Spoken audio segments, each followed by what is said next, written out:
So we'll go over AVOL. It operates travel retailer, travel retail shops. Okay. Yeah, these are airports.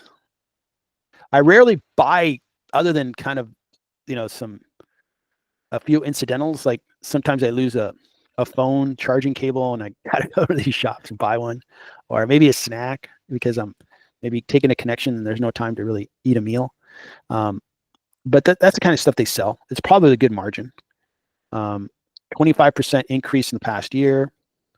It's down 56% over the last 5. Pays a 1.79% dividend, $5.65 billion market cap, and this is on the Swiss currency.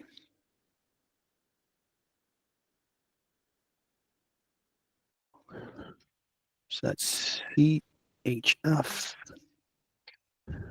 It's almost 1-to-1, but the Swiss franc is a little higher. It's 1.09 US dollars to buy 1 Swiss franc. So this is a little bit higher, maybe closer to $6 billion market cap. And this would be a little bit higher as well. Forward P looks okay. We'll see where the growth rate is, almost 21. Wow, look at that growth. And are they, Scott, do you happen to know, are they growing through acquisition? They partly did. So one of their main brands is, it's a kind of a funny name. It's Autogrill, and it's from Italy. And one thing that I will mention is, well, number one, not only are they global, so it's not only Europe, they're also in Asia and in the Americas. In fact, you might have seen one of their stores. They have this brand Hudson, which I think is everywhere, including the US. Yep. And they're also not only airports. So it could be like ships for ferries, the shops there, but also maybe not in the US so much, but in Europe, you will see them at rest stops and at gas station type places as well. For travelers, and then of course train stations. So, but yeah, terrific. So partly for a retailer, they have terrific gross margins, 62%. Yeah, because a lot of so if you watch the interview that they have with the CEO, part of what they do is let's say high-end retail, right? As you might imagine in airports and things like that. But they also have, as part of this, they're kind of a big data firm as well. They collect a lot of data on their clients and use that for better targeting. And one thing they mention as an example is that Indian travelers seem to be more interested, I think, in whiskey now tequila than any other spirit. That was one insight that they had.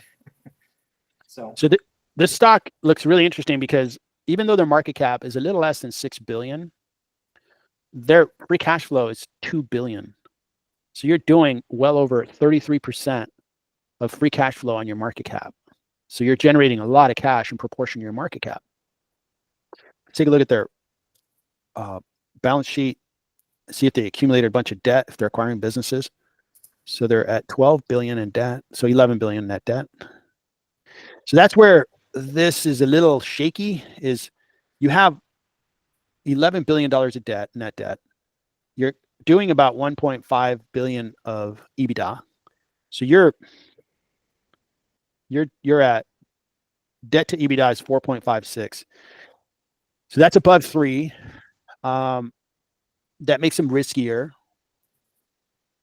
The stock's beginning to work. That's good. The margins look really good. The stock's worked for 1 year. Wow, they had a really nice rise. So that looks good. Yeah, this one here, I mean, if you know the company and you really like them, you really like what they're doing, you think it's a sure thing. They've had some volatility. I mean, the stock really has volatility. It goes up and down. Right now, it's really shot up from $35 a share to $39. For me, it'd be a pass because the balance sheet scares me. It's too much debt. I think they acquired some businesses. I like their margins. I really like their gross margins. I like their free cash flow. But for now, it'd be a pass. I don't like the industry. This one might be a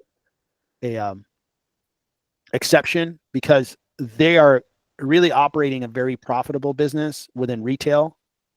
I don't think they have a lot of competition at airports. There's a different value proposition to the customer, which is, hey, you're kind of in a hurry. You're trying to catch a flight, or you're in between flights, or you're kind of captive audience, right? You made it through security, or you're on a cruise ship, or you're somewhere, you don't have a lot of shopping options. So you're going to go to a Hudson and pick up a magazine and a snack and a drink. And this company makes good margins on that. So I get that. Not a bad idea. Not a bad idea. I think buying it at a smart price and then making sure that they reduce the debt on that balance sheet's a good idea, because that is a lot of debt proportion to their revenue. Yeah, and I haven't bought in yet, just to be clear.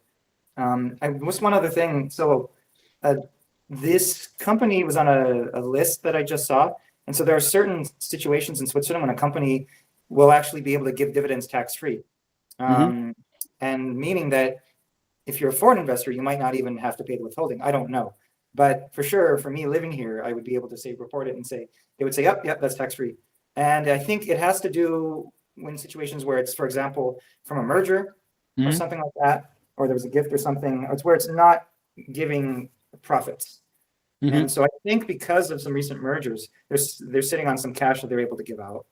Okay. And so, or at least because accounting wise, right? Even if they're in debt, they're able, because of the situation for the next couple of years, at least they're able to give out tax-free dividends. So for me, that's appealing. Yeah, I can understand that. Okay, good. Yeah, good stuff. So, well, thanks for bringing that one up. That was interesting.